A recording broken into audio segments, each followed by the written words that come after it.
Na mtazamaji, tukisalia katika pumzi hiyo kumwambia kwa heri Papa, tunasema kwamba mchakato wa uchaguzi wa Papa mpya utaanza siku 15 baada ya kifo cha Papa Francis au kabla ya siku 20 kutamatika. Papa mpya atachaguliwa na kamati ya makardinali ambao huteuliwa na Papa mwenyewe. Sio kila kardinali anaweza kupiga kura katika mkutano huo. Hebu tuangalie sasa mchakato, mtazamaji. Je, inakuwaje wakati bila Papa?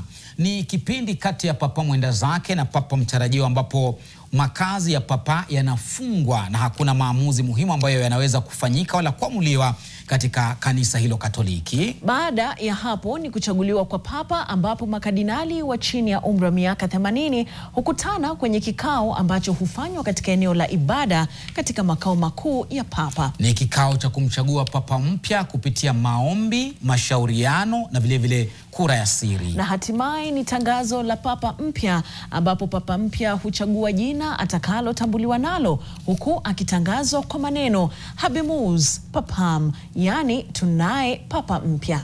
Na hapo basi Papa atajitokeza kwenye roshani la St. Peter's Basilica ili kuwabariki watu. Ni huyo Papa mpya sasa huyo.